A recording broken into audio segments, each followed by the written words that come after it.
We've never seen anything like this in recorded history. So be worried. I'm not short. I haven't sold short anything, but I am certainly worried. As I look around the world, bonds are clearly in a bubble. Bonds have never been this expensive in the history of the world. Property in many places, you go to Korea, you go to New Zealand, you go many places, property is certainly in a bubble. Stocks, many stocks. I mean, Amazon goes up every day. Tencent goes up every day. Samsung goes up every day. So some stocks performing a bubble, but many stocks are still not up. So it's not a complete bubble yet. So there you have stocks, property, bonds, all in bubbles or forming bubbles. The only thing that's still cheap, commodities. Silver's down 60% from its all-time high. Sugar's down 70% from its all-time high. Oil is down 50%. I mean, these are not bubble numbers when you talk about big declines, historic declines. But with all the money being printed, the asset class in the world that I prefer at the moment would be commodities because they're cheap when everything else is booming. I do own stocks. I do own stocks in places like China, Russia, Japan, other places. But I'm not rushing out to buy unless I find something really good.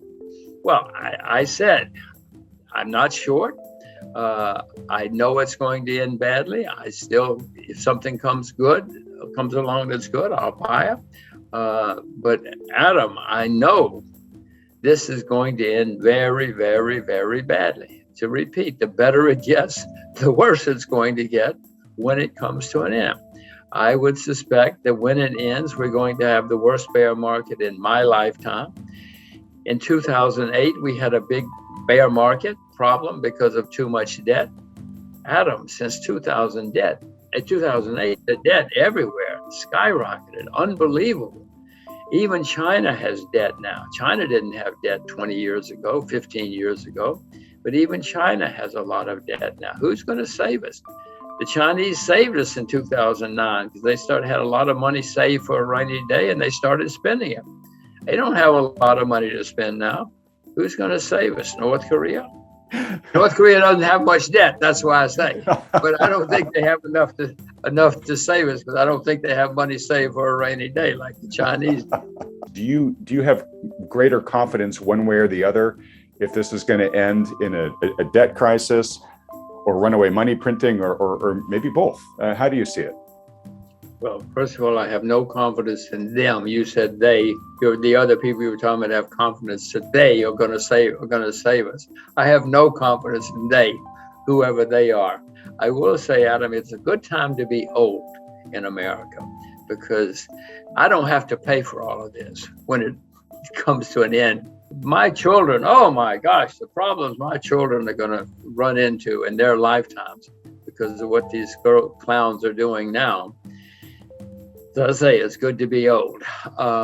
But you're right. It's going to end someday, and it's going to end badly when it ends. You said either currency collapse or economic collapse. You can have both. You can have one, and then it leads to another. In the 30s, we had both, for instance, around the world, and then we had war, a shooting war, and that's the really bad news is often in history when you have really, really bad times, especially worldwide, it winds up in shooting wars. It certainly did after the 30s. So it's not good news. I don't see good news. I repeat that in 2008 and 9, we had horrible problems with too much debt. Since then, the debt has gone through the roof by unbelievable amounts. And I know that's going to end badly. If we know what's going on, we'll get worried. And if we get worried, we'll probably get prepared, and then we might survive. Some people came out of the 30s very rich. Most didn't. Most lost huge amounts of money. But in 2007, Iceland went bankrupt. Nobody cared. And a few months later, Ireland went bankrupt. Some noticed. A few months later, Bear Stearns went bankrupt. Now we're starting to notice. And then BlackRock went bankrupt in the big bank in England. And then eventually, Lehman Brothers went. Well, then it's on the evening news. Then everybody knows. So my point is these things snowball and they start where we're not looking. And It may have already started for all I know. I've seen some small places having problems. But as I say, I'm not selling short yet because I know how much money these guys can print. And what I would suspect is going to happen, Adam, is somewhere along the line, next month, stocks go down in lots of places. Well, then they're going to really panic because they want to keep their jobs. And so they're going to print even more money. And so we'll have a rally. But I would suspect that would be the last rally because there's only so much. I mean, eventually the market says, wait a minute, guys, we've seen this movie before. We know how it ends. We don't care how much money you print. Do you worry at all about the societal implications about what's going on here? Absolutely. History is pretty clear that when you have bad times, there is usually social unrest. People aren't happy. And if we do, in fact, have the worst bear market of my lifetime, which I don't see how we can avoid, if and when that comes, there are going to be a lot of very, very unhappy and angry people. And one difference in now and the past is people really get angry now. They think that you can't do that to me. In the 30s, people were a little more disciplined, a little more understanding of what was going on in the world. They weren't happy. There were protests. There was some violence, not much violence in the U.S. anyway, since that's what we're talking about. But people were a bit more accepting of the system. No, Adam, look out the window. Nobody accepts anything now. You can't do that to me. It's your fault. It's not my fault. So no, we're certainly going to have social unrest, certainly in the U.S., but in other countries as well. You find out what's going on. If you do, you'll get worried, and then you'll get prepared. Because, Adam, it's very clear. This history shows that when things go really wrong, what history shows, first of all, politicians blame foreigners. They always blame the foreigners because that's easy to do. But then it also leads to unhappy people and social unrest. I mean, I guess the main lesson of history, Adam, is people don't learn the lessons of history. I mean, I could sit here and tell you all day.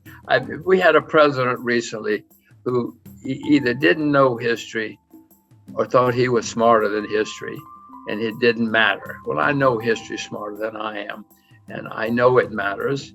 And I know it always goes that way, that people get very unhappy and they look for scapegoats, and then it's not good.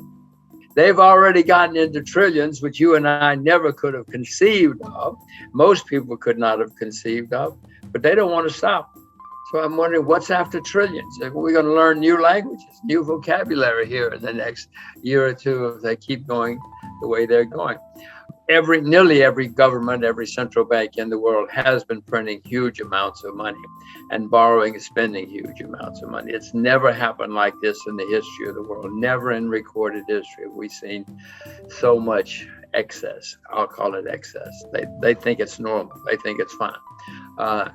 And this has caused many markets to go up a lot. You know, if you want to build a bridge, it takes a long time. But if you want to invest and you have a lot of money floating around, you just go on the internet and in 5 seconds you can invest in anything you want to. And that's what's been happening, and that's what's continuing to happen. There might be signs that's beginning to slow down. The Chinese seem to be cutting back some, not a lot. Well, not a lot, but they're cutting back. They're not expanding. Other countries say they're cutting back, and the U.S. says, "Oh, maybe we should cut back someday."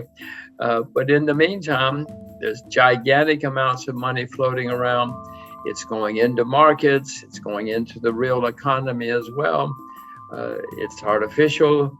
If you see some of the things that, the shipping business is just unbelievably hot right now because there's so much money floating around. The bad news is these things always end, and the better they get, the worse they get when they end.